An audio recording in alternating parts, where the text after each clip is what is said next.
Right, hello, folks. And if you're watching the stream, excuse me, happy Friday. Thank you for joining for another episode of the K Stream podcast. This is episode 14, the third we're recording this week. So having a lot of fun with the guests this week, and excited to talk to a gentleman who's been in the broadcasting production industry for 20 plus years now. He runs a production company out of Texas, and has been, since COVID has rocked the world, has done a ton of work in the remote production, virtual event production space. So I'm talking to Anthony Burokas today. Anthony, thank you for jumping on with me. Not a problem. I So appreciate you having me. yeah, absolutely. And so first, just kind of give us an idea. We were talking a little bit about it before we went live, but tell us a little bit about who you are and what takes up most of your time these days. Okay, I'm part-time dad. So especially with COVID and the kids at home, everybody around the world is dealing with the same exact thing.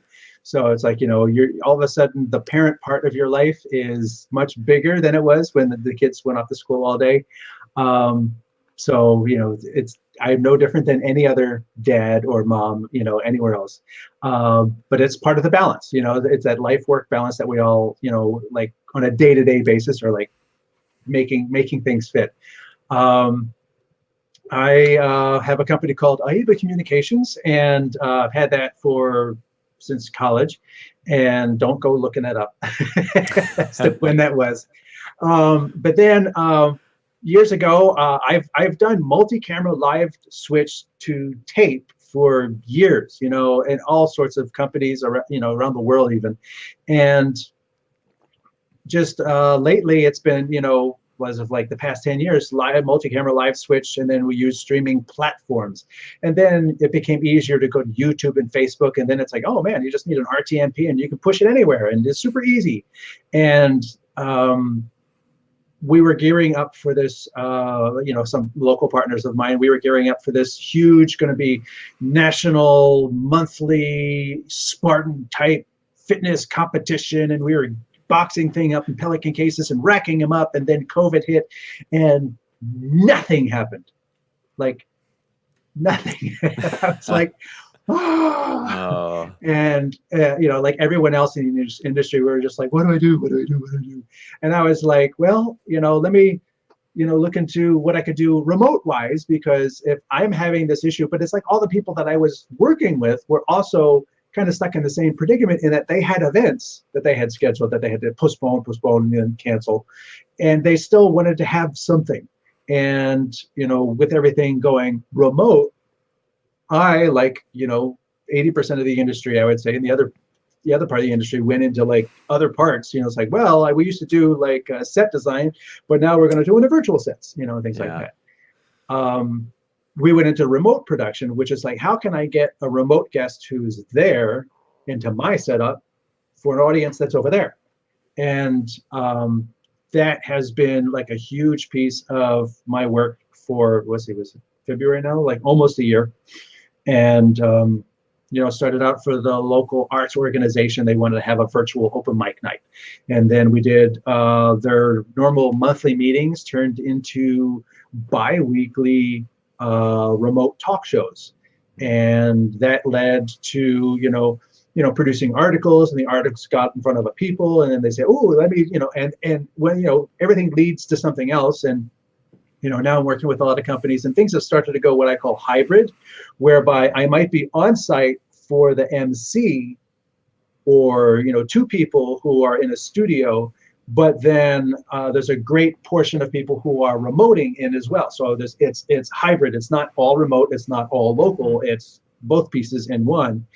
And I've had to like find new resources to make things work on an almost weekly basis. It's like, oh my goodness, we want to have 5 people, but we want to record ISOs of all of them while we can see them and talk to them. And they're like, yeah, nothing I have does that. What do I need to use now? So you've had to learn over the course of the year, so remote production wasn't necessarily a big part, if at all, of your business before. So over the last year, you're just, yeah, I'm sure like you have gone through so many new softwares and programs to kind of figure out, just kind of like I guess everybody else is doing. We were figuring this thing out as we went. You've I'm sure you've gone through countless softwares and things like that. Yeah, it's like I had Restream for restreaming, but then Restream has that Restream Studio, which is that switching thing in the cloud, and then which is a lot like StreamYard, which is what we're using for this show. Mm-hmm. And there's other platforms that now do that as well. But then the recording thing was like, well, nobody actually does ISOs of each remote caller.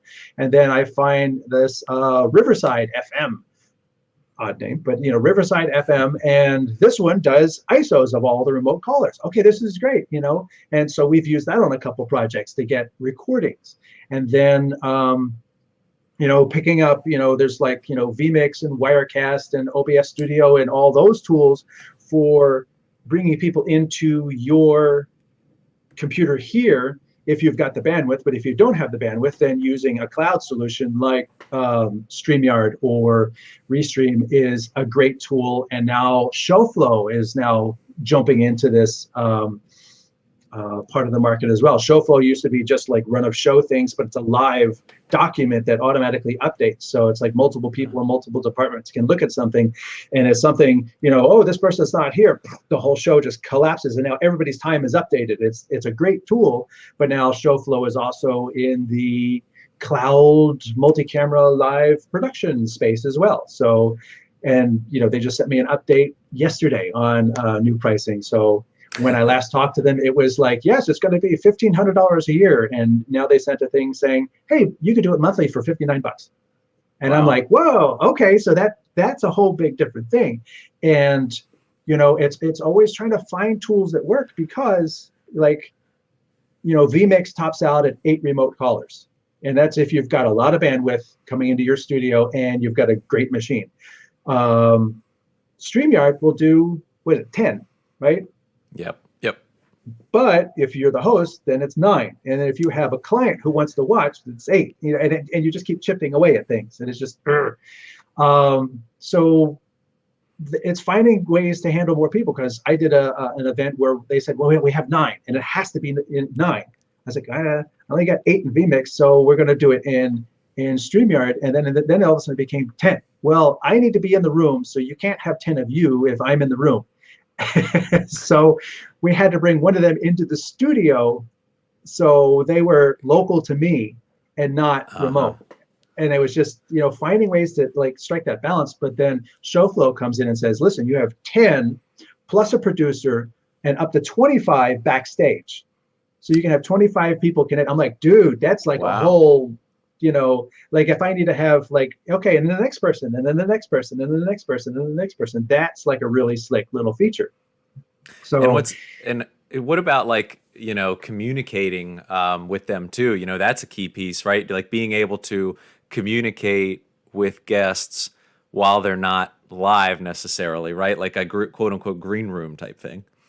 Yeah, and that's really the challenge that a lot of these tools have. I mean, vMix is great, and I think it has literally exploded in the past year since COVID hit, because it has those 8 channels built in with mix minus, and then you can do audio bus routing and have them all in a green room talking to themselves, and then bringing them onto the show, and you can talk into the green room and talk into their ears. And I've got my thing set up so I've got a button for each caller, and I can literally talk into the ears of one person. So the host asks a question to the guest, and while the guest is answering, I can tell the host, you've got 5 minutes left. Nobody hears it. It's not part of the show. He hears it, and he gives it that subtle little, and I know he's nodding to me, not to the, not to the guest. Yes. So there's that. And like ShowFlow really makes that part of their thing too, because they are more of a professional production tool. They have like both the show panel and a preview panel, so you can provide information to them on the preview panel that's not part of the show. So they're looking at that from a production standpoint, whereas a product like StreamYard is beautifully built for something that we're doing here, where the host is part of the show. So there's really not a need for too much backstage.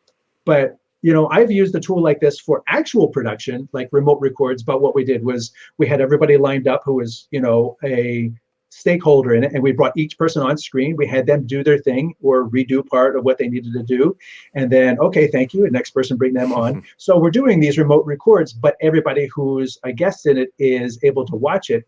But the key is, unlike a business chat app like WebEx or Zoom, StreamYard allows you to you can pay for a 1080 tier, so you're getting a 1080 recording. So that's one of the benefits of, yes, I'm still doing it in the cloud, so I don't have to have a massive PC on my end. I've got 7 people connected, and I'm getting a 1080 record from each person in turn, or I can put 4 up. So that really worked out really well in terms of leveraging StreamYard, or I don't mean to knock Restream, but Restream has a similar capability as well. And talk about that for a minute. We mentioned a lot of cloud-based and software. Talk a little bit about just the differences. Why might somebody go with a cloud-based solution versus something that's maybe software-based or hardware-based? Okay, well, the cloud-based means different things to different people, I think. and cloud-based, to me, like vMix is an app. I don't mean to keep promoting vMix. I'll say Wirecast. Wirecast is an app. Boinks, Mimo Live is an app. Pick whatever you want. All these things are apps, and they have to run on a machine that's local to you, but they don't actually have to. They could be put on like an Amazon server or a Paperspace server in the cloud and run there. And whether you run it on your computer or someone else's computer, there's a couple of reasons. Like, well, if I'm working from a home office and my internet connectivity is not going to have the bandwidth, the reliable bandwidth, because most home internet, if you don't have like a business internet that guarantees a minimum, your quality fluctuates. And if you can't guarantee it, then pulling it into your system and saying, I want to have 8 people come into me, and then I'm going to send them 8 return feeds, as well as the stream and the record. You're asking a lot of a machine. So you need a very powerful machine, which can get pretty expensive. And then you're going to need a lot of reliable bandwidth. And in Texas, stupid things happen because of politics. And, things are not as reliable as they should be.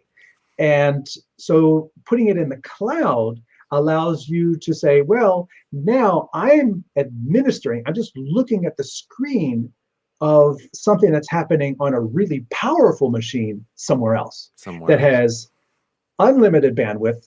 Almost, you can't really get to the limits of the bandwidth. And, depending upon the processing power, like you don't even know what the processing power of what is needed to run StreamYard, because it's not a question, and with Amazon, or if you're going to build your own cloud server for whatever app you choose to run, you can put it in the cloud, and then you just build enough, you package in enough resources, so I want a 4-core processor, I want an 8-core processor, I need this level of graphics processing capability, I need this much bandwidth, I need this big of a hard drive. So you package it out and you build it. But still, it's like on one project I'm working on, it's like we've got a decent little machine, it's running vMix, it's doing a good job with a couple connections, unlimited bandwidth, and I think it's 70 cents an hour. I'm like, this is stupid cheap. Yes. Well, but if you have bandwidth issues or you have budget issues, so you have that level of server, you have that level of capability, and that low cost.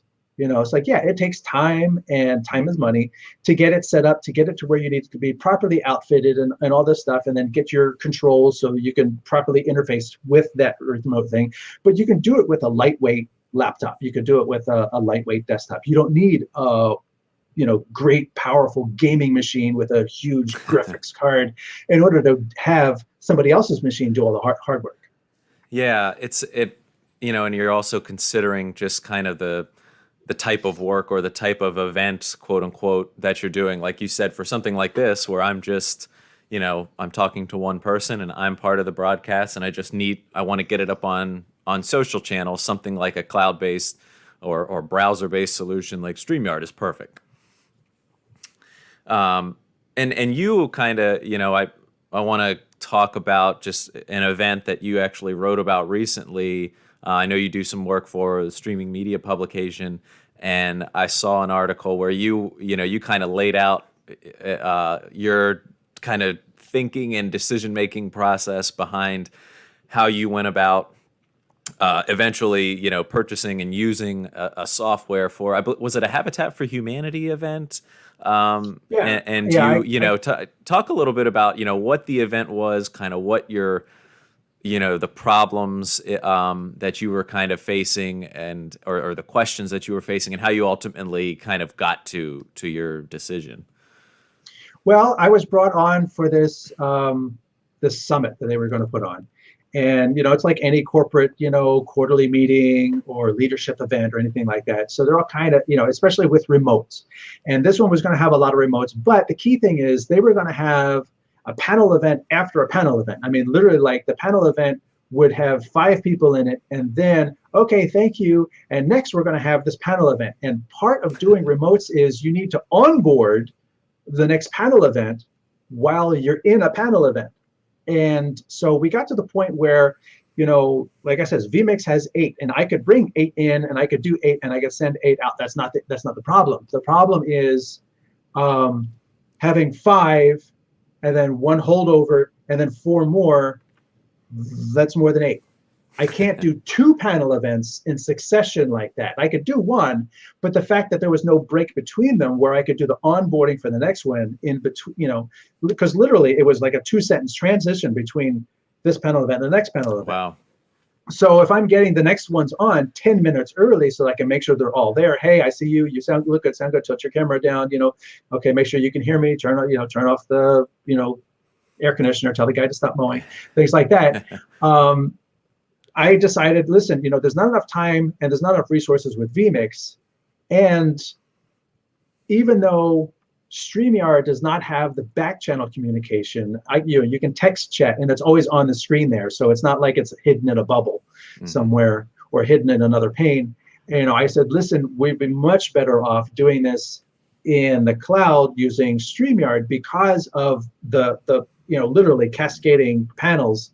There just aren't enough resources and capability in a hardware-based system like vMix. Now, you could take 2 vMixes, but then you need 2 operators, 1 to onboard and 1 to run a show, and then you ping-pong between the 2 vMixes. So you got 2 operators, 2 systems, and you've just kind of doubled your production cost, which didn't fit in the budget.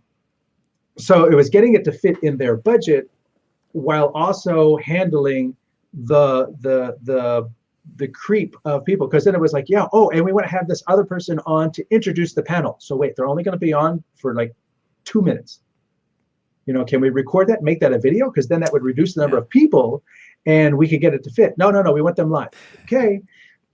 So, there's some of the constraints of what the client wants to do and how we can facilitate that within budget and still have, it's like, it's not going to look as pretty and I'm not going to have as detailed capability of how the frames are going to look as I would with vMix or Wirecast or any, really detailed production tool. But Wirecast or Restream or any of the cloud things allow you the capability to handle these large groups of people. Now, I haven't delved into ShowFlow, but ShowFlow is supposed to have a really robust backroom, where a director can talk to people. And honestly, it's not limited to these things. There are numerous capabilities, solutions out there. There's Neural Net, which is a great system, but it's a higher end broadcast system that's designed so that you can bring in 20, 30 people into a back room and then connect them to a production system over NDI. So you get really high quality as well as back channel communication, mix minus and all this stuff.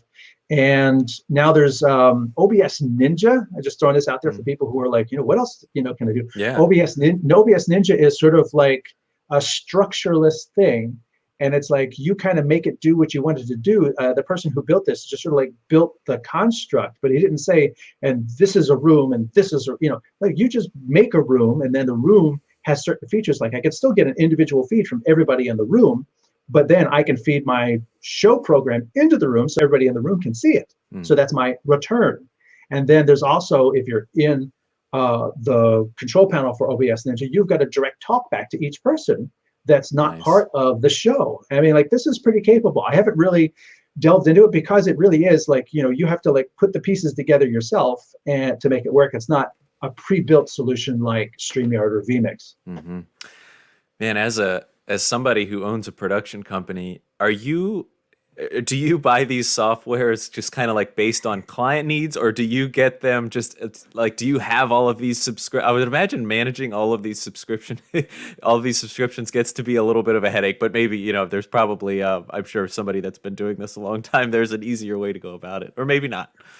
Well, thankfully, I mean, it's like, I at one point it's like I owned Restream and StreamYard and Zoom, high-end Zoom license, and it's like you start adding things, and then it was like, listen, most of these things are available monthly, Yep. and it's part of it's like, well, you're going to pay for this or bandwidth or something, and it's just part of the production cost. So at this point, I've signed off of most. I don't have a yearly contract to anything, not anything. I have a yearly contracts to things, but Sure. what I do is just like, when I have a client that needs StreamYard, I pay the $15 or $19 for that month. I mean, $19 to be able to have a whole I month know. I of know. full 1080 recording. I'm like, that's nothing. Uh, That's yeah. like what a cassette tape used to cost.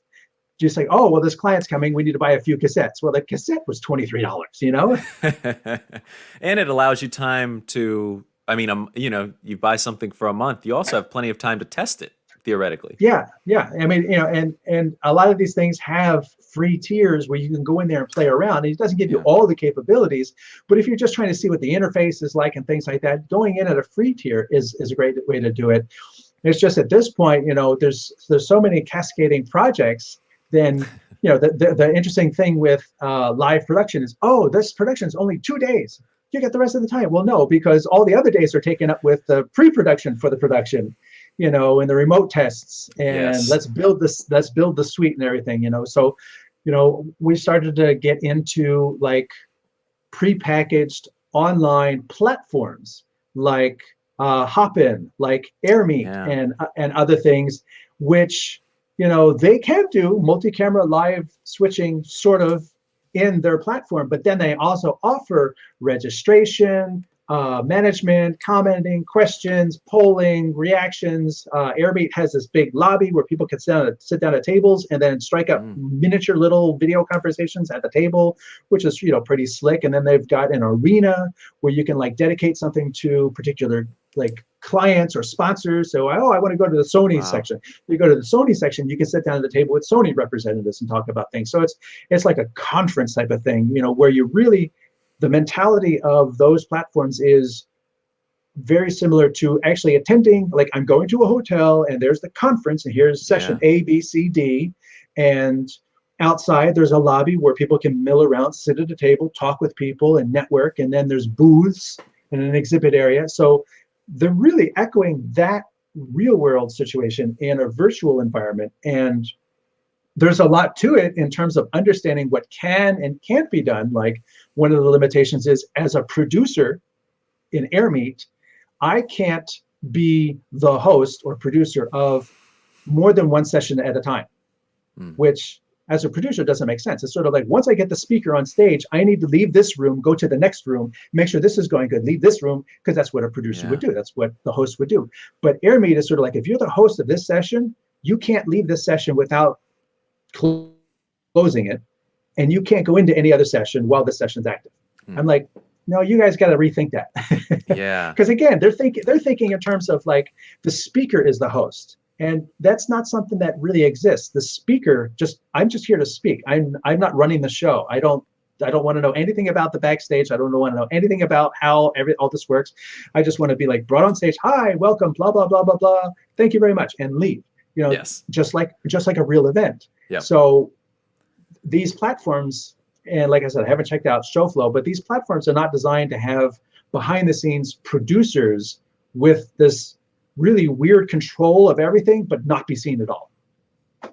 And you've mentioned you're starting to do some more hybrid events. I mean, do you think moving forward we'll see softwares like some of the ones you mentioned, Hopin and things along those lines, AirMeet, integrated somehow into in person or, events like you said that are hybrid that have some kind of an in-person aspect as well as a virtual aspect?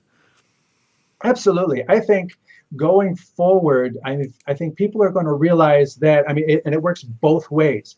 People are going to, event organizers, companies are going to realize like, hey, I, just as an aside, think of before COVID, how many companies like, no, no, no, we can't do remote. Everybody has to be in the office. And then they were forced to be remote. And then we're like, so why do we have all this office space? Do we really need to do all this? I mean, we got 7 floors in this building and we're doing just fine with less than one. So, Yeah. and, and it's like, I know my wife is like, say, hey, listen, if I don't have to go into the office 5 days a week ever again, I'm fine with that. And I know a lot of people are echoing that because, like I said, the work personal life balance is very different when you're at home and able to take care of things and still get work done. But that said, I think to your question, I think people have had their eyes opened, maybe against some of their will, that all of the audience doesn't have to be there. You can reach a much larger audience if you have a speaker on a real stage with a real audience, but you also make that available online live, even if it's paid or unpaid or whatever, but have a platform that's tied to this real event, so it's in both places at once. Similarly, I've had speakers contact me saying, listen, I've been asked to speak at an event, but I'm not going to get on a plane and travel. How can we do this remote?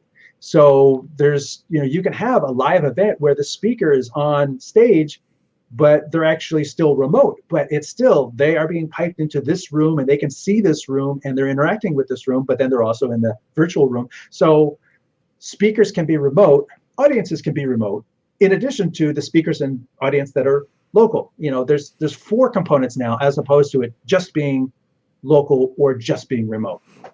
Yeah. And I'm thinking, a virtual event in December that I helped produce. It was a yearly event that was traditionally all in person, like most of the ones you mentioned, and spoke to a couple folks after the event as far as, and got some feedback. And, a couple people were very much surprised at how they were still able to feel like they were able to network with other, a lot of people go to in-person events to network and not just watch the event, but they want to meet people in the industry and learn. And they still felt like they were able to get that connection in a virtual environment. And you're mentioning stuff like this Air Meet where, people can still like sit in these waiting rooms and network, and that I can picture being integrated somehow into a hybrid event. So such just interesting possibilities. Yeah, I think our eyes have been opened to the fact that it's not a here nor there exclusivity. Yeah. Exactly. And so just a couple more things, Anthony. Don't want to take up too much of your time, but I've also seen you, with this all remote event streaming world. How can people, we obviously we get a lot of guests that are in their homes, and not familiar with remote productions or doing things in that way. They're used to showing up at an event dressed up and they go on a stage that's already set for them. What are some things that you can tell people to kind of, I don't know if easily is the right word, but a couple of like quick fixes or kind of certain things you're always thinking about to help make a remote event look more professional? Well, I'm doing a couple of them right here. Okay, not these headphones, but I couldn't find my black earbuds. But if you have earbuds, or tell the guests to get a pair of earbuds and they can put them behind their head like this, it's very discreet.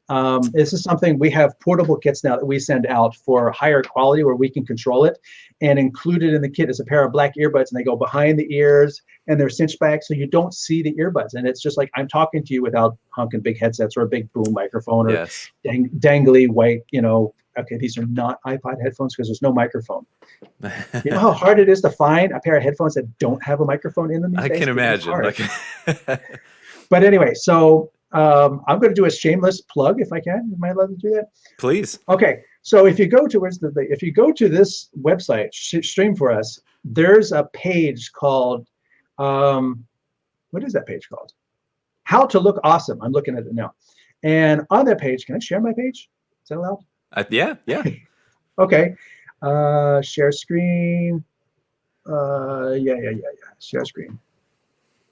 Set window or screen. Good. It lets me do that.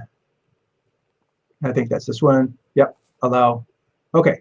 There it is. I'll add it. And Let's see. Here we go. so right over here on the right hand side, you've got How to Look Awesome. And then on this page, there's like, make sure you look awesome. So you click on this and it'll tell you like dress well, elevate your camera to eye level like I did here, because it's like if it's looking up at you, it looks and feels like it's a laptop camera. Prepare your presentation so you are prepared, just like you would if you were going on stage. Let me run through my notes. Let me have put it up in front of me. You don't want people constantly going and on the thing. And they're looking off at their PowerPoint off to the side. Pick a good location. That's a key thing too, because you want to have a quiet place. You want to have a place where what we see behind you is either not distracting or it's relevant. And this is, if anybody's seen my tech videos on YouTube, that's the IEBACOM channel. This is the same background, so it's all about lenses and gear and stuff like that. So this is my tech channel background, which is relevant to streaming. But if you're a sports fan or something like that, have a helmet or some awards behind you, or you're talking about fitness. You have some fitness stuff. Do you have headphones? That is absolutely, I think, the best number one thing, because when you have headphones on, the show audio does not go into the microphone, and the microphone only picks up your voice. That's a key thing. And then having is your internet awesome? Well, there's not a lot you can do about that. And then I have specific recommendations for connecting in vMix and StreamYard, because that's what people would be connecting to me in. And then I also talk about using a microphone, stop screen. And I'm using the microphone in the webcam, but location is another key factor. Having a room that's quiet. So if you have a office with a wood floor and it's square with hard walls and a hard ceiling, it's going to sound like a box. Yeah. But and technically that's what I have here in this room, except because it's also since COVID, it has become my production studio. I put down some carpet and I put some sound tiles up above me to help suck up some of that reverb so it doesn't sound so echoey.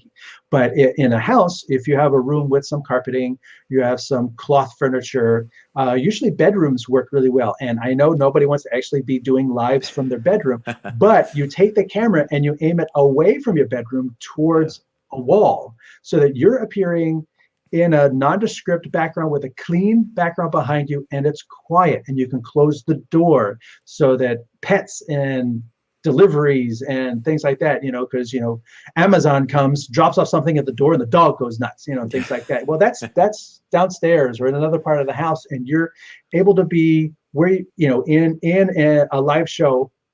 And like I said, if you dress up nice, and here's an interesting thing, I've got it set up on a standing table here, and when you stand, I think this sort of looks very different than when you're sitting and you're stopped. So how you have guests to, look at a camera that's eye level. I'm talking to you, and we've done award shows where people dressed up in tuxes and everything, and they were still at home, but they picked a plain wall. They're dressed in a tux. It's part of a show, and you know what? It worked because it looked like the guest who was on was there for an award show, and that's what really makes it. The effort you put into it is the effort that comes out of it.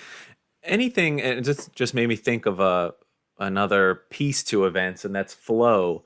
And I guess a lot of how you kind of handle the flow of an event is based on the solution that you pick and its capabilities. But it's interesting. I was talking to a gentleman who's actually, he was a middle school teacher in Austin, Texas, and he was telling me, so he was in the midst of online learning and Zoom classes and everything, and he previously, he had been into like streaming tech and video tech. He had a YouTube channel and whatnot, and he said the biggest one of the pieces of equipment that's been the most key to helping at least the flow of his classes has been the Stream Deck from Elgato, something like that, where he can if he's transitioning from one thing to another. Of course, maybe it's different with kids because kids in middle school, especially if you're spending more than 30 seconds of silence and you're online. I mean, Facebook and Twitter probably look a lot more appealing, but something like that has helped him with the flow and just kind of keeping things moving. Has that been an element to some of the remote production you've done, or is it really just about, kind of, we already talked about some of this, the softwares and the cloud-based solutions that you choose? Well, most of my work is corporate, so I'm not most of my work is not public audience work. So I can definitely see, because when I watch videos that my daughter watches on things, even if they're obviously live produced, I mean, they're constantly cutting between things, a close-up, a wide shot, a funny thing, a clip, things are shifting left and right, and there's a much faster visual pace than for corporate work, which is like I'm talking to you, I'm delivering this thing, and it's on this shot for like a good minute, which would kill something if you're trying to reach a 13-year-old. I'm just being honest. I do use a Stream Deck. I have, the show I just finished yesterday, I had my keyboard and I had two Stream Decks in front of me. So I had one Stream Deck for the call ISOs, and I had one Stream Deck for the show. And, we had like a couple call-ins for the thing. And a Stream Deck makes it easy to access things. I mean, I also have on my laptop in front of me, I've got, the keyboard relabeled with a labeler for my vMix show, just because my Stream Deck wasn't big enough. And I'm like, well, heck, I got this big old keyboard in front of me. I'm just going to relabel the keys. And, so it can be anything you want. You can get little USB sticks with just a row of buttons and, and just making it comfortable for you. But I think the pace of a show is appropriate to the audience of the show. And, I definitely think having a good flow, and part of a good flow, just touching on another recommendation is, on shows that I've had that didn't go well, the problems have been that everything was last minute. Artwork wasn't coming in until the day before that day.